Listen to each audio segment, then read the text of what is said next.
Welcome to this BEC podcast. My name is Rasmus Beck, and I have one of the biggest stars in French badminton next to me today, Brice. Leverdez. Welcome to you. Thank you, Rasmus. Brice, first of all, thank you for coming. It has been a tough period for you lately. That's no secret. Injury, not the best results. But at Denmark Open, you actually cracked a bit of the nut to also be able to actually take a good win again. How is it to be you currently? It feels good after this win because, as you said, I've been struggling for a few months now with an ankle injury, and now I feel almost 100%. I've been practicing hard lately, so work pays out, and it pays out in Denmark Open, which is one of my favorite of the year. So I'm really happy. You play. We're recording this during the Denmark Open. You say you love to play Denmark Open. French Open is the week after. Why are these 2 weeks so important for you? I don't know, because Denmark Open I always like to play here, and French Open is always my home ground. So it's like an amazing feeling to be there also. So it's like very special month, October, and I really like this month. If you are a badminton fan and considering going to French Open, what's the reason to do so if you are a badminton fan?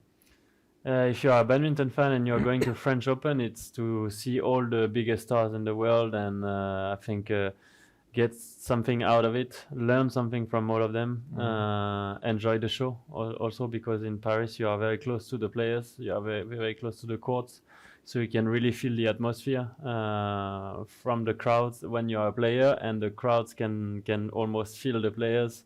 So I think it's a really, really nice atmosphere there. You like these intense venues? It's not my favorite, but in terms of emotion, this is sick. I mean, when you have like 4,000 or 5,000 people supporting you, and they are like right next to you, it's you have goosebumps. When I enter the courts in Paris, it's always goosebumps, and I play slightly differently because I can't really control those emotions. So sometimes it's good, sometimes it's not so good, but yeah, I mean, only few halls are like this, Paris and Indonesia, I would say. The other halls are really big, and so you can't really, I don't know, like communicate with the crowds. Brice, when I look at your resume, I see a medal from the European Championships. I know that was important to you. I also see a silver medal from the European Games this year in 2019. Now, a few months later, what does that medal mean to you today, actually? It means a lot because I've been also struggling before the European Games this year. So my results were really up and down this year, and I had the focus on the European Games, and for a month or maybe more, I didn't play well before that. So I was really, but it was different kind of struggle. This time was an injury. Before the European Games was more mentally, struggling mentally. And then I changed something before the Europeans, and it worked. So I was really happy. And then this time it was just like I had to work harder to get my shape back. And I'm really glad I can relive like this, especially here in Denmark Open and at the European Games, which was one of my biggest target for this year. Can you explain what the mental part was that you changed before the European Games? No, I was just focusing on something else. I started reading about other things than focusing on badminton, and it brought me in somewhere else mentally. So I had to refocus only on badminton, and that's what I did the week before, and that worked. Even though sometimes I feel like I want to look for something else mentally, but sometimes it's improving your badminton, and sometimes it's not, and that time wasn't at all. What does it tell you that you can actually say, I need to refocus, and then actually being able to do it and then deliver a good result? What does that tell you?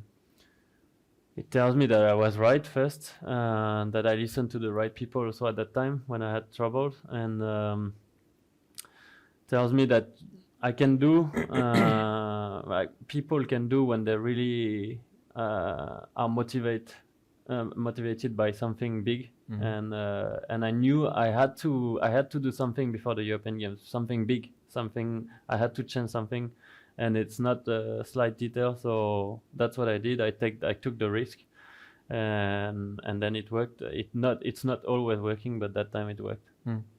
Brice, having a lot of memories myself from badminton, because of what I've seen, something stands out. One thing that stands very much out for me is actually a result of yours when you beat Lee Chong-wei at the World Championships in Scotland. I have seen you play brilliant on certain occasions, but I've also seen that you sometimes have issues putting it together in a whole tournament to like win a Super 500, win a Super 750, but you can actually beat all the players that are there. Why has it been so challenging for you to actually make consistency throughout a full tournament when you have seen yourself that you can beat, for instance, Lee Chong-wei at his prime, because it was not on his bad day, it was actually on a very good day of his? It's a difficult question to answer because I'm the first French player to reach that kind of level. So it's I've been breaking a lot of walls since I'm senior, and it's not easy to break all the walls in one time. So it took time. It took a lot of energy for me to find solutions to crack those players, and yeah, I've been struggling to play one at a time in a tournament. I really been working a lot on this situation, but it's not easy. Sport also, you never know. You can lose against all the players are really, really good. So on a good day, I know I can beat anyone, but I need these good days to be in a row almost, and it's a lot of mental work and physical strength to keep on going. But what is it that makes it possible for you to, for instance, to beat Lee Chong-wei at a World Championship? When you go to a World Championship, everybody is prepared to the absolute top level. What makes it possible for you to actually beat a superstar, what he is or what he was? Because I believe a lot in myself, and when I'm really focused on one target, and that time was to beat Lee Chong-wei in the first round, and of course make the best result after that. But I knew I had a big challenge in the first round, and I was excited to play him. I don't know. I just love the big, how do you say? The big stage. Yeah, big stage. When I'm like big time underdog, I love it, and I can bring my A game without any stress because I know that I'm supposed to lose. So what the hell? I know I can beat him. I will beat him, and I know I can beat him. So that's what I'm telling myself before the match, and sometimes it works, sometimes it doesn't. But at least I try to focus on myself, like saying like I can beat him. I know I have the shots and the speed to beat him. You said that you have been breaking down a lot of walls. I won't disagree at all, because we have seen that you have done it. Do you think that you have made it easier for the next generation of French men's singles players actually to come forward? I don't know if I made it easier, but at least I made it, so they know it's possible. And as you can see now in junior, and they are breaking so much walls that we didn't break in my generation. We were just getting European medals at our generation. Now they are getting world medal, or they are European champion. So they are continuing the wall breaking, let's say, but there is a big step between junior and senior, and that's where they need to work a lot, because they've been playing very well in junior, but this is a total different world, especially now. Even in my generation, when I passed from junior to senior, it was a different time. Not as much players as now. Now there's so many Asians, good players playing everywhere. So it's even more difficult to break walls. So I hope they will not think like, oh, it's gonna come easy because I'm world silver medalist or I'm European champion. I hope they will work even harder to make like bigger results. Christo and Arno, that's the two Yeah, we're talking about here. Are they the future of French badminton as you see it right now? Are they also the two guys? If we look through all the French categories right now, are they the two guys who have the biggest chance to actually do well in the future, you think? I don't know all of the players that are young in France, but for sure I know Christo, I know Arno, Tommy Popov, I know Tommy Popov also. And so all three of them, they have something to bring to French badminton. But if I have a message for them, it's just like keep working even harder than what you did before, because the senior level is something completely different. But they have the mind already. They have the mindset of winning. They have the will of winning. So I'm pretty sure they can do it if they are choosing the right people to work with and really work hard, basically.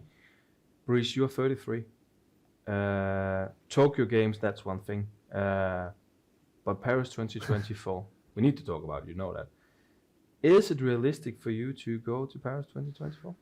I don't know. I mean, for the moment, I don't think about Paris 2024, especially in single, because single is such a hard draw, physically speaking, and emotionally, of course. But first, I will focus on Tokyo, and I'll see how it goes, because 4 years it looks quite long. When you look at it on the calendar, but actually it goes so fast. Like I felt like Rio was yesterday, so I don't know. I'll see how I feel, and if I keep enjoying playing, enjoying practicing, especially that's the most difficult part of badminton. This is practice. When you are in tournaments here, it's always amazing because we love to play. So I'll see after Tokyo. Yeah. But I've also seen you playing men's doubles, Yes. and now you also say in singles. Does that mean there's also a door opening for doubles categories? There is actually. Why? Because I love doubles, and I've been. I never really played doubles in my career. I just play single, but this is a game I love, and why not? Why not? It's less. I feel for me it's less difficult physically, so it's a new challenge, and that would be interesting to see. But I'll see after Tokyo. But 33, Brice, you're not that young anymore. It's not too late or not? I don't think so. No? Look at the players now. Look at Matthias from Denmark. I mean, all the Danish players. They are, some of them were really old. Even Asian players now, they are older. So why not? So we should not have a shock if we see you in Paris 2024, but in men's double? Why only men's double?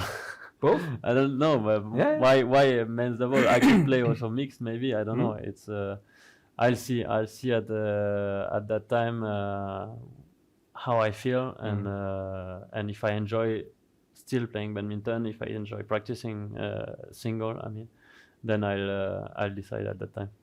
Brice, that's a big question for the future. I think we should leave it with that. Thank you very much for stopping by, and I hope to see you on the double court. I think that could be great fun, and I wish you, of course, also all the best in the race to Tokyo. Thank you so much, Rasmus. And thank you very much for this podcast delivered by Badminton Europe.